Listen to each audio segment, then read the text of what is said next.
Hello, my name is Rick Houston, and welcome to the Scene Vault Podcast, your source for all things NASCAR history. Presented by Las Vegas Motor Speedway, America's racing showplace. He put me under that pressure intentionally because he said, "Harold, when I'm on the racetrack and I'm racing, I'm going to ask you, and I need to know this answer before I get to turn one." By the time that we got out there, whenever I looked and saw how catastrophic it was, I was really scared to take the next step because I was like, oh man, he's like, this ain't good. I went home, started the service station, and got that thing going pretty well. And the race at Daytona come on, and all of a sudden I realized, I was like, you weren't there. Yeah, man, I've really made a mistake here. Yeah. Me and him, I mean, we ended up being like peanut butter and jelly, man. I mean, we were like, we were tight. Like everywhere we went, we was together.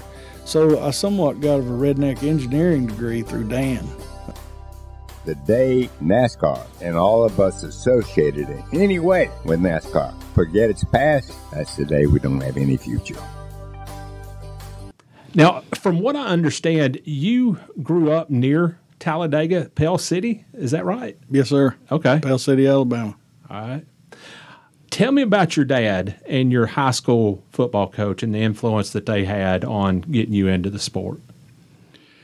Well, my dad was a huge NASCAR fan, and I think it was CNBC where it used to come on the World Sportscast back in the day. Yeah. And my dad would watch the races on Sunday, and he was a huge Cale Yarborough fan. And of course I immediately became a huge Cale Yarborough fan. And I was watching those guys pit the car, and at that time they was using big 2-ton floor jacks, steel, and they would come around the car and, swing the jack from one hand around through the body around, do a big the Junior Johnson move. The Junior Johnson move. And I told my dad whenever I was a kid, I said, I want to do that. And my dad told me from the time I was a young kid, he goes, well, when you get old enough, he said, if I was you, he said, I'd just pack my bags and drive to North Carolina, knock on Junior Johnson's door and tell him, if you give me a job and feed me, I'll work for free to get an opportunity. And so that's kind of how my dad got me interested in it. And then when I started playing football, my Little League football coach, Mac Abercrombie, he drove dirt late models. And the same guy that built Bill Elliott short blocks at the time built our engine. So the cars that we ran were Howe cars and whatnot. But anyway, I was, 8, 9 years old, and I'd leave football practice and ride home with Coach Mack, and he'd take me home and with him, and then I'd work on a dirt car till 10 o'clock at night, and then my dad would come get me, and so that's how it all kind of got started. Now, at what point did you start moving up the ladder? You mentioned before we started recording that your first paying gig in the sport was with Mickey Gibbs? Yep. Okay. I'd went in so I left high school early, and I went to I had to wait a few months to take my GED and whatnot, and then I went to Nunley State Technical College, certified in diesel mechanics, and I met a recruiter, an Army recruiter there at the time, and he persuaded me to go in the military, and honestly, I felt like I kind of needed it. I mean, as you know, I've always been pretty much of a wild one. But anyway, so I went in the military for a while, 3 years. In the Army? In the Army, okay. Yep. What years? 84, 5, and 6. Okay. And I didn't know that. I didn't know that you'd been in the Army. Yep. And then I came out and went back to work for a construction company, and I had thought about what my dad told me when I was younger. and Mickey Gibbs had started his cup deal up in Glencoe, Alabama. And so one day, a friend of mine, Daryl Young, which he's a singer now. He's got a band in Nashville. Pretty successful guy. But anyway, I was telling him about it, and he said, well, if you want to drive up there, let's just go up there. I said, okay, let's do it. So I drove up to Mickey Gibbs and drove around Glencoe, asked around where he lived, and found out where he lived. And I went and knocked on his door, and Mickey's he's always been a brash character. He's pretty tough. He's a tough dude. And he said, what do you want, boy? I said, I want to race for a living. He said, you do? I said, yeah. And I said, if you'll give me a place to work and feed me, I said, I'll do it for free. I want to race. He said, well, come on in here. So he brought me in the house, and we sat down, and he made us some drinks, and it was 1 o'clock in the morning before I left there. And by the time I left, it was late, and I was worn out, and I was hanging sheetrock at the time. So I went home, went back to work, and went a couple of weeks, and I didn't hear anything. And I'm like, well, I guess that interview didn't go so well. I was like, well, maybe it was a Crown Royal that had something to do with it.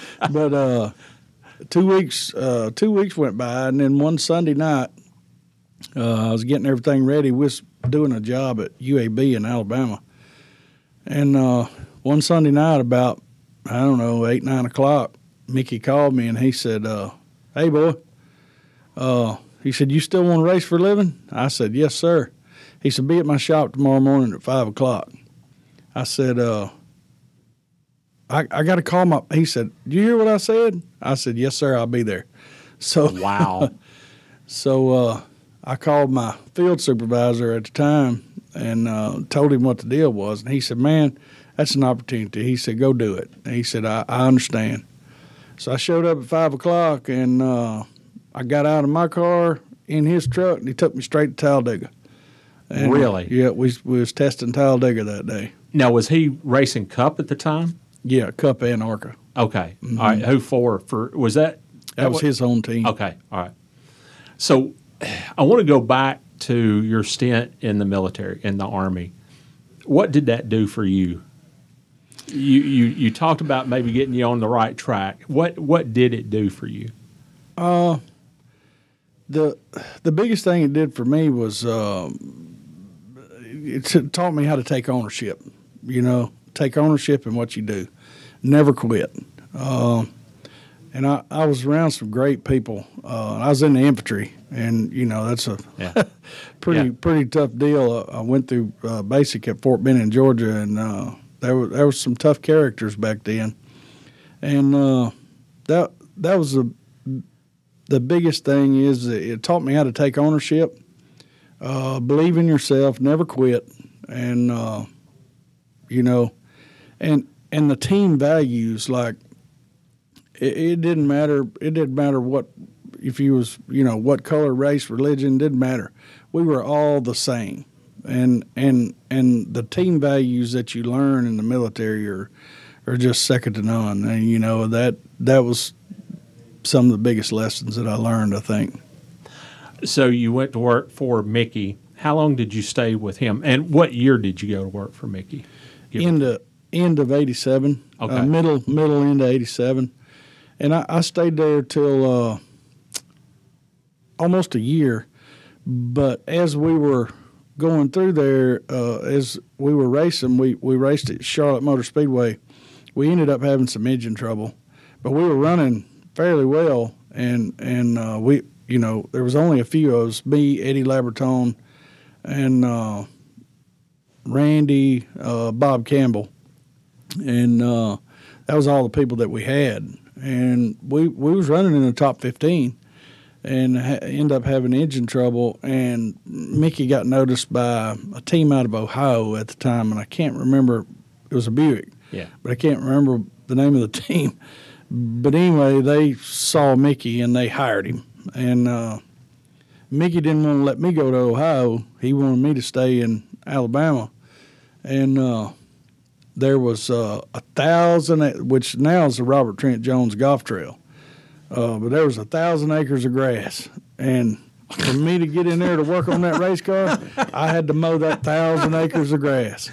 So I wanted to race so bad, I got where he got me some big hydrostat John Deeres and stuff, and I would mow all night long with the headlights on so that I could be in the race shop the next morning to work on that car. Really? Yeah. So when Mickey went to Ohio to drive, Randy and those guys that were there at the time, they ended up coming to North Carolina. And they went to work for Alan Kulwicki. So towards the end of '87, Randy and Bob had came to Kulwicki, and they called me up at the end of there. Kulwicki needed a tire man, and they called me and offered me a job to come up there. And man, I didn't really. It's kind of I was 20 years old, so it was a big step to leave home and everything, but. When they called me, I talked to my dad about it. He said, "Pack your bags. I'll see you. Get out of here." So, man, I didn't even have a suitcase. I had a 87 model Mazda pickup truck, and I packed all my clothes and put them in the passenger side of the truck in the bench seat and a 13-inch black and white TV on top of them. And to North Carolina, I took off. And you got to North Carolina at the end of '87?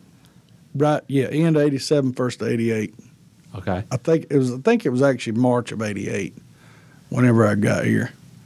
But I wasn't it's been a long time ago. My memories I can't remember the exact dates. Yeah, that's fine. That's fine.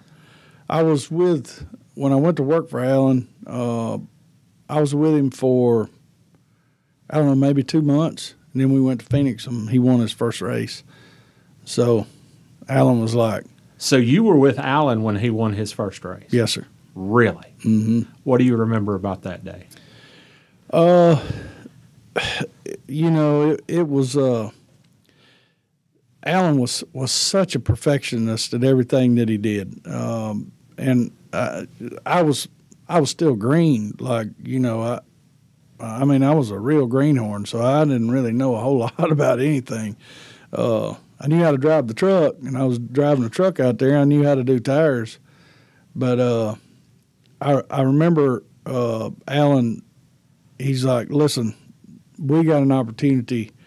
Right before the race, he set Randy and all of us down. He's like, "We got an opportunity today." He said, "We got a really good car. Our pit stops has got to be on. Everybody's got to be on. So I need all of you to focus on what we got going on today, because we can capitalize if we do things right today." And it worked out. Like, everybody dug in. We did what we had to do, and ended up winning the race. Now, what were you doing on the team? Were you changing tires or going over the wall? No. Okay. Right. At that time, I wasn't. I was doing tires. I was a tire specialist. Right. But he had a pit crew at that time. Joe Covington, some of those other guys that and there was full time. There was only me, Randy, Bob Campbell, and Bill Ingles came in a little bit later, and Paul Andrews. Yeah. But there was only a few of us. So how long did you work for Alan? 2 years. Okay. Yeah, and then Bill Ingles. When Bill Ingles came, I took to Bill really well. Bill kind of took me under his wing, started teaching me,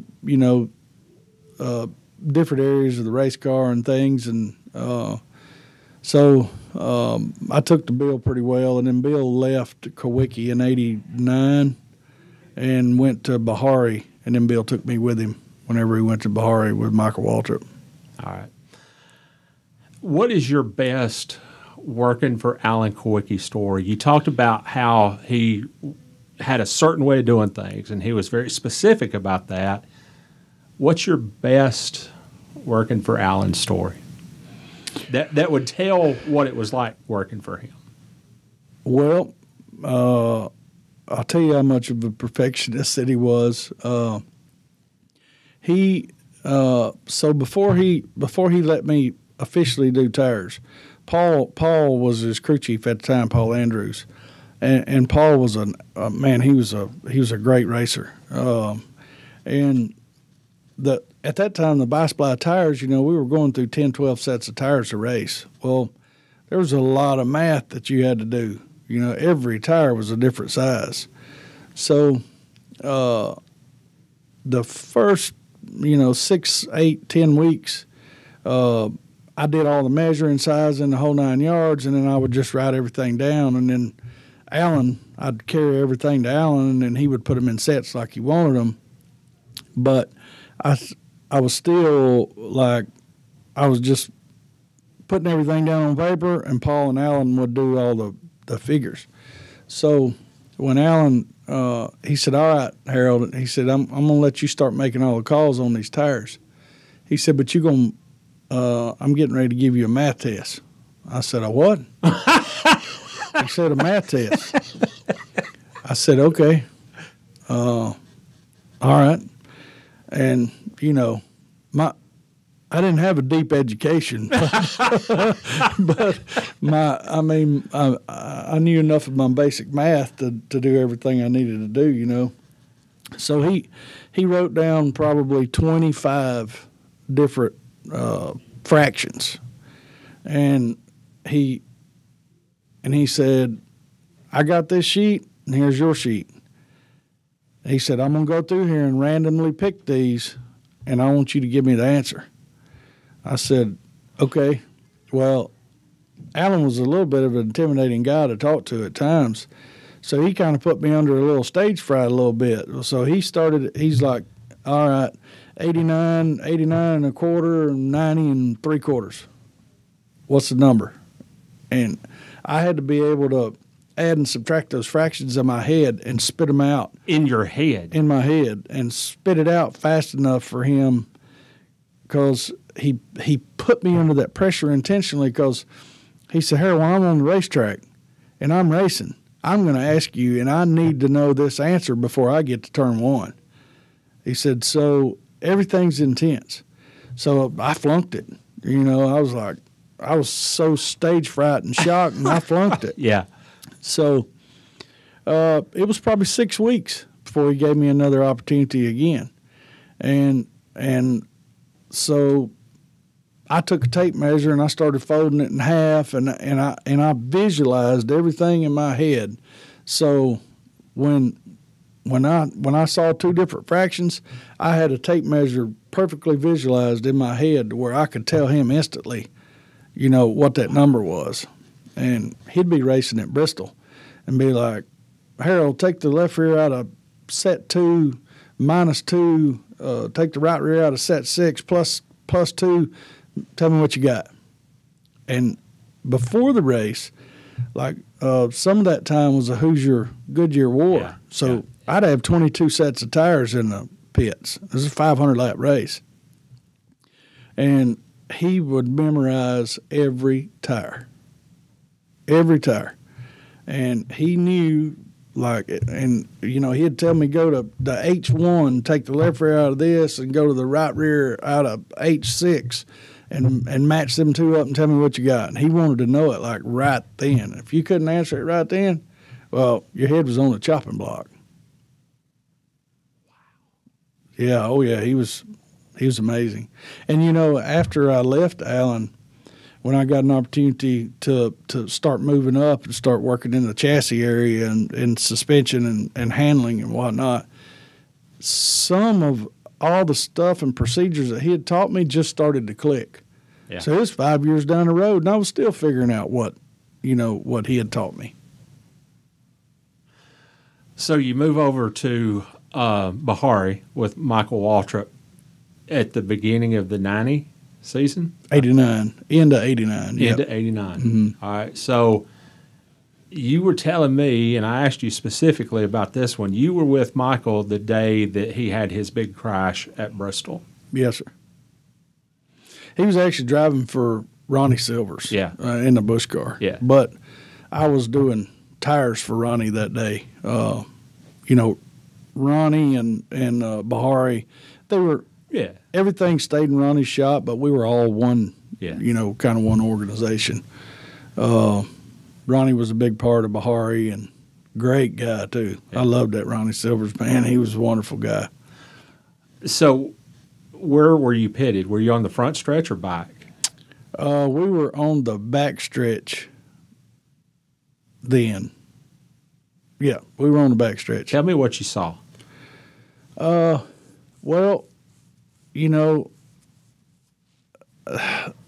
I just saw a big explosion. Yeah.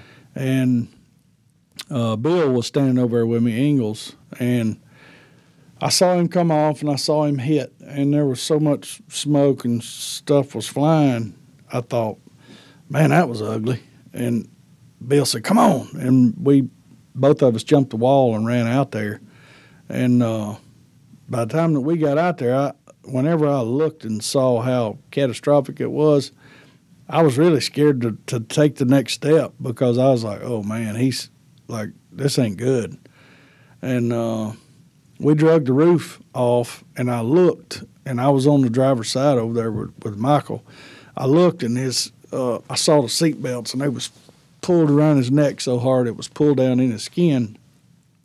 Then I looked around there, and his feet was on the concrete, or his feet was on the asphalt. And it knocked the floor pan out from underneath that thing, knocked the motor out. Like, his seat was on the ground. That was a big one. What was your reaction when he stood up in the middle of all that and walked away? I was kind of astonished. I couldn't believe it. I was like, whoa. He went to the hospital, and we went to the hospital to see him that night, and he was back in the car the next day. So that happened in April, and then a couple of weeks later, you guys were out on the lake. Yeah. On your Sea-Doos. Yeah. Jet skis. After Wilkesboro. Yeah. That was, from what he said in the paper, he was more frightened of that, or from that, than he had been Bristol. What happened? So we left Wilkesboro, and Michael was having a little bit of a tough run at that point. Not running bad, but he had took some pretty hard shots. And we was at Wilkesboro, and he blew a tire and hit the fence that day. And so we left Wilkesboro, and I rode with him, and we got back to his condo over here on Lake Norman. He said, come on, we're getting on the Sea-Doo. Rick Wilson, everybody's out there. I said, okay. So I still had on my race day uniform. And so yeah, I jumped on the back of the Sea-Doo with him, and out on the lake we went. Now, you were in your uniform out on the lake. Yeah. Yeah. I was on the back of the Sea-Doo with him. I still had on my race day uniform because I didn't have any other clothes. So he said, oh, come on, it'll be all right. Shirt, pants, everything? Yeah, oh, yeah, my full race day uniform. Okay. And we got out there, and we saw Rick, and we started circling his pontoon boat. And that was the intention. I was going to ride out there in my uniform and then get on Rick's pontoon boat, and we was just going to cruise around on the lake, And so we got out there, and we started circling Rick's boat, and, Rick had slowed down. Well, we got around behind the prop, and we tipped off the thing and fell off. Well, when we did, the prop was still turning. Michael had on a life jacket. I didn't even have on a life jacket. The prop was still turning, and Michael was the closest one to the prop. And whenever it did, the prop grabbed his life jacket. And I remember Rick saying, Michael, watch, that prop's probably still turning. And it grabbed his life jacket, and it spun it up in the life jacket. The prop never hit his skin, but it spun the life jacket. It wadded the life jacket up in the prop. So when it did, it sucked his head down under the water. And he was stuck. God almighty. Underwater. Wow. So yeah, it was a scary deal, but his head was, he was pulled under the water where the water level was about his forehead. And he he was stuck under there and he couldn't get up, and he was starting to panic and stuff, and I was grabbing him and trying to pull him up. And Rick said, "What's wrong?" I said, "I can't get him up. And so waves would come by, and whenever the waves would come out, the boat would come up out of the water a little bit, and he'd raise his head above water, and he'd go, "Life jacket," and then he'd go back under. And so, it was it felt like it was a 30-minute process. It was probably, maybe 6-7 minutes, but long enough for him to drown. But it felt like it lasted for a long time. And finally, Rick, I said, I went underwater, and I was feeling all around to try to figure out what was going on. And then I finally come up and I told Rick, I said, "Hey, man," I said, his life jacket's caught in a prop. He said, "Here, take my knife." And Rick had a knife in his pocket, and he went to hand it to me. When he did, Michael was panicking so much he swapped it out of his hand. Wow. Michael reached up. He had, Michael's long, he got long arms, and he knocked it out of his hand, and that knife started going down, and I took off chasing it, and I could see it flickering like a fishing lure. And I was chasing that thing down till it got in the dark, and it was gone. I couldn't do it, so I came back up. Rick's dad was on the boat, and he had a knife, and he said, "All right," he said, "Michael, I'm fixing to give Harold this knife. Do not hit it. Yeah. It's the last one we got." So he gave it to me, and he would start running out of breath, and I'd shake up and down on the back of the boat, and then his head would come up out of the water, and then he could get him a breath and go back down. Finally, I went over there and got him cut out, and wow. Yeah, it was a scary situation. He jumped right on the Sea-Doo and took right off again, wide open though. Michael was kind of fearless, He was. Wow. As time went on, you started picking up things, working under the hood. Did you have any one mentor in particular, or was it more a gradual learning process? It was a gradual learning process. Bill Ingalls was a big. He was one I really looked to a lot. Fred Wanke, I worked under Fred Wanke. Fred was an amazing fabricator and chassis guy. I mean, he was really good. So I worked with some really good people. But when things really started to come together for me, like I had a good feel for what, like I had raced motorcycles, four-wheelers, things like that. I never had the money to drive anything, with a car. So I was able to correlate some of the feel that I had in listening to what a driver said. So and then, through the process of Alan teaching me how to do the tires, because he pretty much told me, he said, "It's the first thing that touches the road, man. Everything that goes on in this car is going to show up in them tires." He said, "If you can read this tire properly," he said, "you'll be able to fix any race car." Wow. So I studied tire temperatures, and you learn wedge and how much it makes a stagger grow or shrink, or what you did to the balance of the car. The tire whisperer. Yeah. And then whenever I left Bahari, and actually decided to come back home for a little bit. And I went home, started a full service station, had that going, and I got bored quick. And then now, why'd you do that? I was a little frustrated at the time. The pressure from being away from home. Yeah. Things wasn't going well. And I just kind of got fed up with it, and I was like, man, I just got to get out of here. So I went home, started the service station, and got that thing going pretty well. And the race at Daytona come on, and all of a sudden I realized, I was like, you weren't there. Yeah, man, I've really made a mistake here. Yeah. So Mickey happened to call me. He got a ARCA deal out of Texas. So he said, I need you to go down there and put these cars together. He said, there's Slick 50's got some money that they want to put into it. And he said, I need to know that these cars are good, so I need you to go to Texas. I'm like, 10-4. So had a guy been aggravating me about buying my service station business, so I sold it to him. This literally happened within 2 days. I sold it to him, and there was a guy picking an engine up in North Carolina that was headed that back through to Texas. And I went out on the interstate and had somebody drop me out on the interstate and jump in the truck with Chuck, and to Texas I went. Now, how long did you do the gas station thing? Oh, it wasn't long, 6 months. Okay. 7 months. Oh, it didn't take me long to figure out that I'd made a mistake. I needed to go back racing. So you watched the Daytona 500, or was it the summer race? Daytona 500. Yeah. Okay.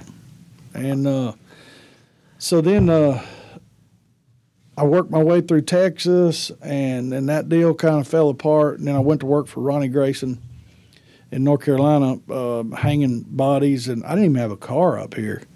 Ronnie was loaning me one of his cars, and because I had gone from Texas, we raced Atlanta, and we crashed and took the car back. Well, while we were in the process of putting the body back on it at Ronnie Grayson's, that deal fell apart.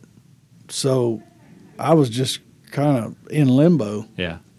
And stuck up here. And Ronnie Grayson took me in, and I was staying with different people on their couches and whatever I could do. And I was building steering boxes for Ronnie and hanging bodies. And then I kind of worked my way from there, and I ended up going to work for Tim Fedewa, contract labor, for a little while. And then Chad Little hired me. And that's when things really turned around for me, was when Chad hired me. Fred Wanke actually brought me in, and but it was Greg Pollux and Chad Little's team, and that was in 91, end of 91, 92. Okay. That you went to work for Chad? Yep. Okay. All right. And then, but as far as the question you asked me earlier about people that was a big influence, well, Dan Dipburner had came down from Washington with Chad. And Dan was a former Marine engineer, one of the smartest guys I've ever been around my whole life. Well, me and him, I mean, we ended up being like peanut butter and jelly, man. I mean, we were like, we were tight. Like everywhere we went, we was together. So I somewhat got a redneck engineering degree through Dan. And that's when things really started to change. Dan was a huge influence from the engineering side. And back in the early 90s, crew chiefs didn't want engineers. They didn't want them smart guys. Yeah. Well, as soon as I saw the benefit of, well, first of all, Dan and I were great friends, but as soon as I saw the benefit of his engineering skill, I was like, man, we're going to put this, we getting ready to put this to work. And that's when things really, so Dan was a huge influence as far as the chassis dynamics.